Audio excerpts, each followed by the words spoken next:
ठीक है, this is 2017 supply. Number 1, discuss physiological changes in genital tract during pregnancy. We've already done this, so we're just going to move forward. Question number 2, which women are at average or high risk for diabetes in pregnancy? And B, discuss screening protocol for diabetes in antenatal period.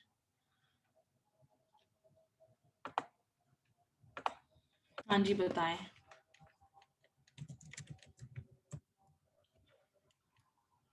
Okay. Obesity किसी ने लिखा है? Yes. BMI more than 30 especially is a risk factor. Family history हो, previously उसको gestational diabetes हो, mellitus रहा हो, या previous macrosomia हो, ठीक है, Mediterranean background हो, Middle Eastern background हो. Okay, yeah. फिर नेक्स्ट है कि discuss screening protocol for diabetes in antenatal period. हाँ जी, स्क्रीनिंग कैसे करते हैं? अगर हम स्क्रीनिंग सिर्फ उनकी करते हैं जिनके अंदर रिस्क फैक्टर्स इनमें से कोई प्रेजेंट हो, जो हम ऑलरेडी पार्ट ए में देख चुके हैं, ठीक है, तो हमने 16 to 18 वीक्स पे इनिशियल ओजीटीटी ऑफर करना है, ठीक है, और सेकेंड ओजीटीटी हमने देना है 24 to 28 वीक्स पे. उसके साथ साथ आप HbA1c भी करा सकते हैं. Yeah, but the recommended one is OGTT, ठीक है, for the diagnosis. Page 23 for reference. Okay. ये क्वेश्चन हो गया. क्वेश्चन नंबर 3, 2B रिपीट कर दें. 2B है कि नंबर 1 पहला पॉइंट जिसमें रिस्क फैक्टर प्रेजेंट है सिर्फ उसको आपने स्क्रीन करना है. नंबर 2, आपने OGTT उसको ऑफर करना है 16 to 18 वीक्स पे. एंड नंबर 3, आपने रिपीट करना है OGTT 24 to 28 वीक्स पे अगर उसको 16 to 18 वीक्स पे डायग्नोज नहीं होता. ठीक है, because they've all only asked for the screening protocol. उन्होंने मैनेजमेंट का नहीं कहा, वरना आगे फिर हम एक दफा जब डायग्नोज हो जाता है फिर हम मैनेजमेंट के पॉइंट ऑफ व्यू से उसका शुगर लेते हैं. ठीक है, तो वो हम फास्टिंग भी ले सकते हैं. ओके. 3, question number 3 है 28-year-old primary gravida complains of diminished fetal movements at 32 weeks gestation. Name with a single sentence explanation of fetal well-being methods available at this point. तो उन्होंने 5 मार्क्स का आपको क्वेश्चन दिया और कहा है प्लीज एक सेंटेंस में इसको बताएं. So what you have to do at this point is put a lot of commas and make a very long sentence. ठीक है. हाँ जी, डिमिनिश्ड फीटल मूवमेंट्स हैं. हाँ, अल्ट्रासाउंड कर सकते हैं. उसके अलावा CTG करवा सकते हैं. यस, 32 वीक्स पे ना. यस, डॉपलर भी करा सकते हैं, डॉपलर अल्ट्रासाउंड. तो these 3 things you will put in a sentence and then आप इसकी एक्सप्लेनेशन थोड़ी सी देंगे. तो I have written a sentence, it goes like ultrasound, Doppler ultrasound and CTG can be done to check for fetal anomalies, growth measurements, heart rate, blood flow in the placenta and the fetal vessels. तो मैंने क्या किया है, ultrasound का, CTG का और Doppler का अलग अलग से जो चीजें थी वो मैंने उसी सेंटेंस में सारी एक साथ घुसा दी हैं, but in the order that I mentioned them. ठीक है, तो I am just going to repeat the sentence. Ultrasound, CTG and a Doppler ultrasound can be done to check for fetal anomalies, growth measurements, heart rate, blood flow in the placenta and in the fetal vessels. Yeah, you can make your own sentence. You can add a lot more stuff. जो भी आपने उसको देना है. तो इसमें मैंने make sure किया कि मेरे पास 5 पॉइंट्स ना पूरे हो जाएं, कुछ 5 मार्क्स का है. ठीक है. क्वेश्चन नंबर 4, एपिजियोटमी के बारे में they have asked indications, timing, types and steps of suturing. हाँ जी, इंडिकेशंस क्या है एपिजियोटमी की?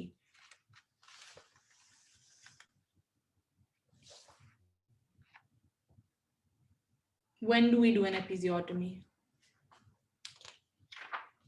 अच्छा, हमारी सेटिंग में ना तकरीबन हर प्राइमरी ग्रेविडा का मैंने उनको एपिजियोटमी करते देखा है. Like they literally they use it as an indication.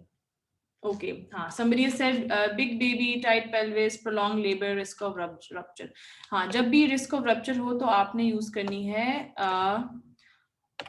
Episiotomy, ठीक है। क्या कब कब होती है रिस्क ऑफ रप्चर? या फिर foetal weight more than 4 kg हो, prolonged second stage of labour हो, जब आप ऑपरेटिव वजाइन डिलीवरी मतलब आप वेंटोज या फोर्सेप्स यूज करने वाले हो तब, जब शोल्डर डिस्टोसिया हो तब, और at the end I have added if it's a primi gravida, because हमारी सेटिंग में प्राइमी ग्रेविडा का करते हैं हर किसी का, ठीक है ना, हालांकि that's not how it's supposed to B.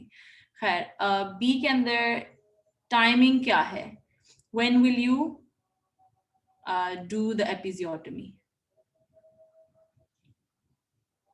तो yes, when there is true crowning, yeah, you can say when there is stretching of the perineum during second stage of labor, उसके टाइम पे आपने एपिजियोटमी दे देनी है। What are the types of episiotomy? There are two main types that you should really remember. एक medial है, एक mediolateral है. Which one is which one is better in terms of reduced risk of damage to the anal sphincter? Mediolateral, yes, mediolateral number one. Then medial, जो medial वाली है, जो midline है, वो वहां पे healing quicker होती है, pain भी कम होती है, bleeding भी कम होती है, लेकिन वहां पे anal sphincter को damage का risk ज्यादा होता है, तो that's why we do mediolateral in Pakistan, ठीक है। अच्छा, स्टेप्स ऑफ सूचरिंग। अच्छा, जो एपिजियोटमी को सूचर करने के स्टेप्स है ना, वो बिल्कुल सेम है जो हम सेकंड डिग्री पेरिनियल टेयर में कर रहे थे, तो will just go over the steps of that. जो फर्स्ट डिग्री टेयर है ना, उसमें सिर्फ पेरिनियल स्किन को डैमेज होता है, तो उस केस में we might not need sutures. जो सेकंड डिग्री होता है ना, उसके अंदर मसल्स भी डैमेज होते हैं, लेकिन एनल स्फिंक्टर नहीं डैमेज होता, ठीक है। तो हम just gonna draw a picture. वैसे फॉर रेफरेंस आप पेज 234 पे भी पिक्चर देख सकते हैं, बिकॉज आई थिंक मेरी पिक्चर की चीजें बहुत खराब होने वाली हैं, ठीक है। सो दिस इज रफली दिस इज द वजाइना, ठीक है, और this is the rest of the area. तो यहाँ से हमारे पास टेयर क्या हुआ है, यहाँ ये वजाइना अंदर टेयर है, और साथ में बाहर हमारे पास जो है इतना टेयर है, और साथ में यहाँ मसल्स भी टॉर्न है, ठीक है। ऑलराइट, तो now what we are gonna do is हमने क्या करना है, पहले हमने वजाइना की जो क्या कहते जो टेयर है ना, उसको पहले सूचर करना है, ठीक है। और सब ये सब सूचरिंग वगैरह बिजनेस करने से पहले हमने क्या करना है, लोकल एनेस्थेटिक इन्फिल्ट्रेशन देनी है, या फिर अगर उसको एपिड्यूरल लगा हुआ है तो उसको टॉप अप करना है, ठीक है। So number 1 step will be give the analgesia. फिर हमने क्या करना है, हमने यहाँ पे अब्जॉर्बेबल सूचर लेके हमने पहले इस एरिया को स्टिच करना है, ठीक है। जब हमने ये स्टिच कर लिया, तो हमने उसके बाद जो है मसल्स को स्टिच करना है। फिर हमने क्या करना है, जो ऊपर स्किन है ना, उसको स्टिच करना है, ठीक है। तो this is how you are going to stitch.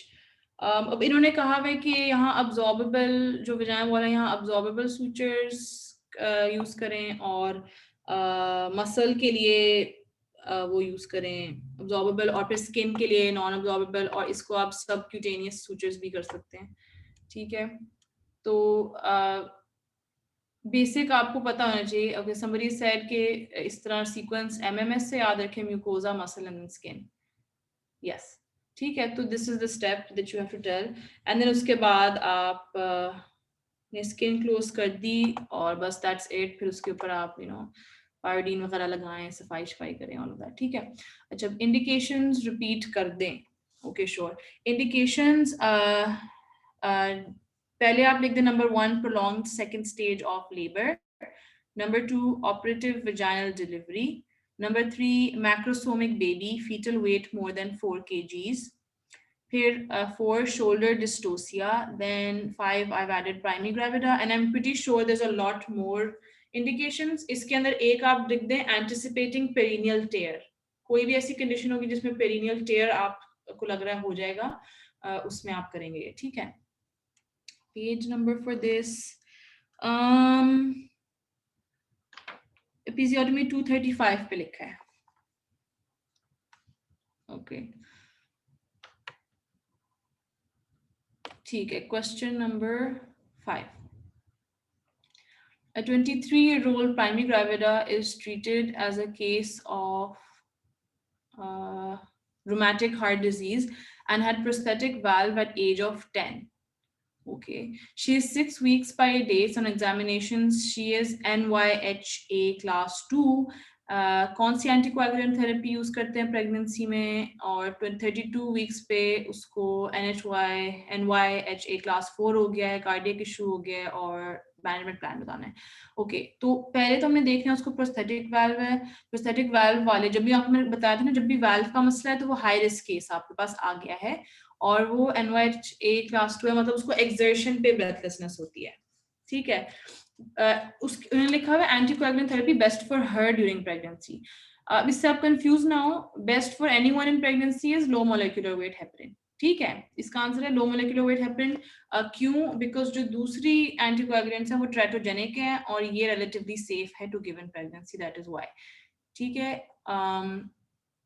भी 32 वीक्स ऑफ जेस्टेशन तक उसका कार्डियक इशू ज्यादा हो गया, NYHA क्लास 4, मतलब उसको अब रेस्ट के ऊपर भी ब्रेथलेसनेस है. ओके, जब रेस्ट के ऊपर भी ब्रेथलेसनेस हो तो आप क्या सोचेंगे, what is happening to her heart?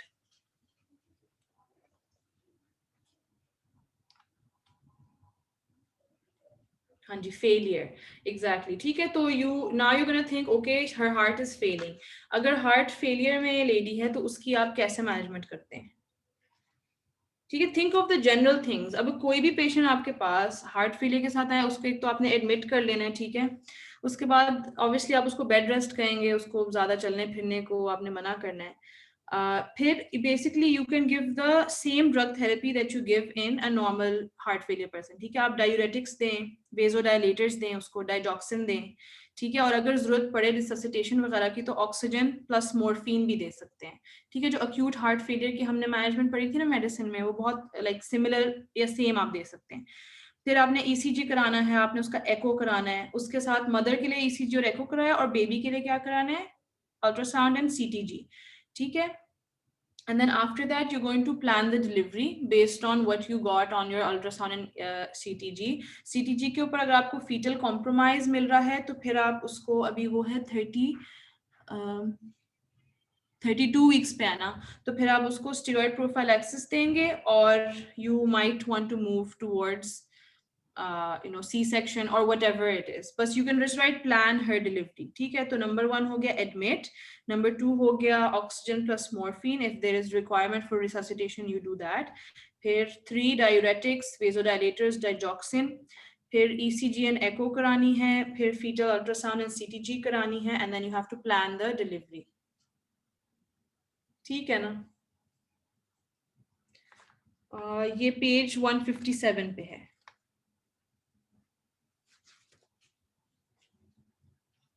Okay.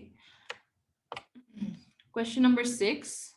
A primiparous woman presented with pyrexia of 101 degree Fahrenheit on 6th day of her home delivery. What are the causes of pyrexia? Name investigation you will advise for her and outline the treatment plan. हाँ जी, causes of pyrexia. अगर आपको उस वक्त pregnancy post pregnancy causes ना याद आ रही ना, you can think of general causes of pyrexia. हाँ जी, wound infection हो सकता है, maybe she had a perineal wound जिसकी वजह से infection हो रहा है, because home delivery थी ना, तो we're assuming it's an SVD. उसकी सी सेक्शन तो नहीं हो सकती थी, वैसे सी सेक्शन में ज्यादा चांस होता है, लेकिन अगर होम डिलीवरी भी थी और वुंड इन्फेक्शन, सॉरी पेरिनियल टेयर वगैरह कुछ हुआ है तो वुंड इन्फेक्शन हो सकता है. कोई यूटीआई हो सकता है, पाइलोनेफ्राइटिस हो सकता है. फिर उसके अलावा उन्होंने वैसे ब्लीडिंग नहीं मेंशन की, but it could be retained placental products हो सकते हैं. उसके अलावा ब्रेस्ट एनलार्जमेंट के जैसे ब्रेस्ट एब्सेस, मेस्टाइटिस वगैरह हो सकता है. देन उसके बाद आप दूसरे कॉजेज पे चले जाएं. टॉन्सिलाइटिस हो सकता है, निमोनिया हो सकता है, मेनिंजाइटिस हो सकता है. The list goes on forever. बस द मोस्ट रेलेवेंट वाले आप पहले लिख लें, और फिर जो लिस्ट आप पायरेक्सिया की जो जो कॉजेज आपको याद आती जा रही हैं वो आप करते रहें. Okay. B name investigation you will advise for her. हाँ जी, क्या इन्वेस्टिगेशन कराएंगे?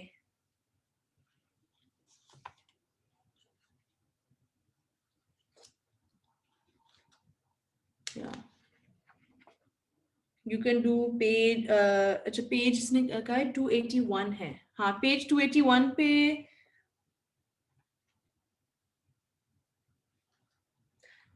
अच्छा मेरी बुक में ना पेज 280 के ऊपर है डायग्नोसिस एंड मैनेजमेंट ऑफ, हाँ to rule out possible causes, भाई आप सारी वो कराएंगे, सीबीसी कराएंगे, सारी वो बेसलाइन इन्वेस्टिगेशंस करा देंगे, यूरिन कंप्लीट एग्जाम करा सकते हैं, मिड स्ट्रीम यूरिन सैंपल करा सकते हैं, चेस्ट एक्सरे, पेल्विक अल्ट्रासाउंड करा सकते हैं, the list goes on forever. It's page 280, इसके ऊपर एक टेबल बना हुआ है, उसके अंदर लिखा हुआ है diagnosis and management of puerperal sepsis, लेकिन आप इसको पायरेक्सिया पे भी अप्लाई कर सकते हैं, बिकॉज इन सब चीज़ों से आपको टेम्परेचर हो सकता है, ठीक है। तो ये जो इन्होंने सारे सिम्टम्स और डायग्नोसिस और इन्वेस्टिगेशन और मैनेजमेंट लिखी है ना, इसको आप एज अ होल देख सकते हैं, ठीक है। तो this is a very important box, ये मेरी बुक में बहुत दफा मार्क हुआ है, क्योंकि काफी जो पास पेपर करते हैं हेल्प होती है इससे।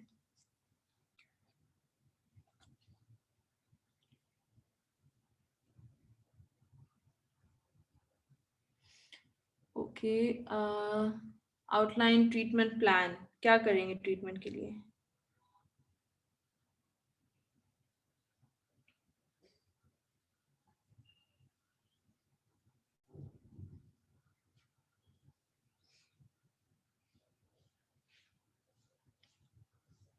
या कॉज रिलेटेड है, बट इन जनरल पायरेक्सिया हो रहा है, एंटीपायरेटिक्स दे सकते हैं, एंटीबायोटिक्स दे सकते हैं, ठीक है।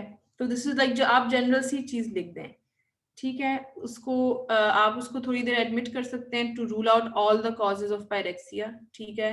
साथ में आप उसको एडिक्वेट हाइड्रेशन दें, एंटीबायोटिक्स दें, एंटीपायरेटिक्स दें, एनाल्जेसिक दें अगर उसको पेन हो रहा है, और मेनली सिम्टोमेटिक ट्रीटमेंट करें, ठीक है। Okay, so we done this one. Acha, question number 7. 22-year-old Primey at 30 weeks of pregnancy complains of malaise, vomiting, and epigastric pain, along with yellow coloration of eyes. DD बताएं इसका, 5 relevant investigations बताएं, fetal outcome बताएं। अच्छा, jaundice तो हुआ है उसको, jaundice की अब causes आप सोच लें।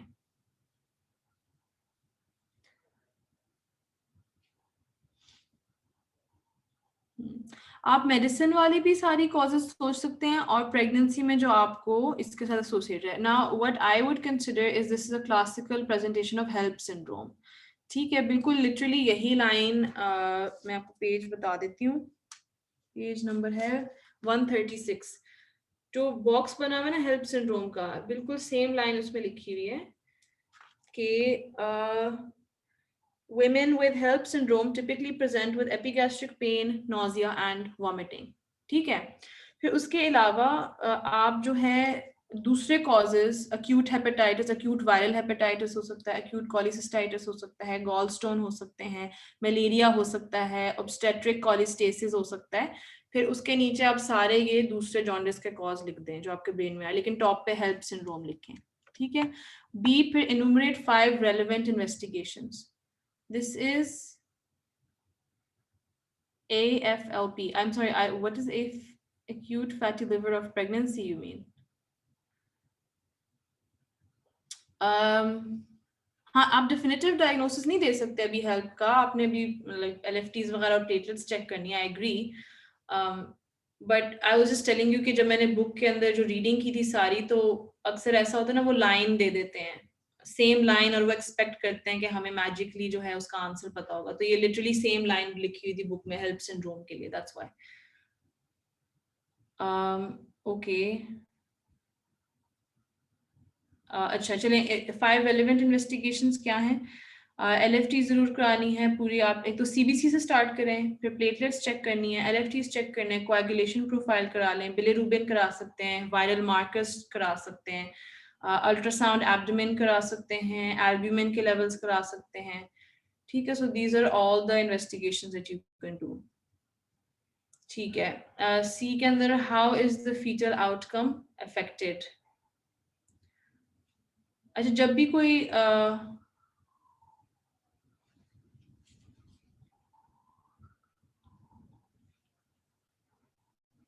एक second, I'll get back to you on that.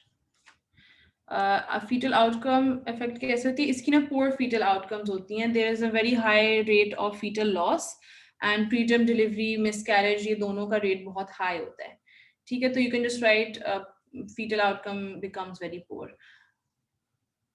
okay let's just take a 5-minute break और मुझसे जिसने भी question किया हुआ है हम break के बाद उसको address करेंगे ठीक है and if anyone has anything to that they want to discuss वो भी आप मुझे बता दें तो वो हम ना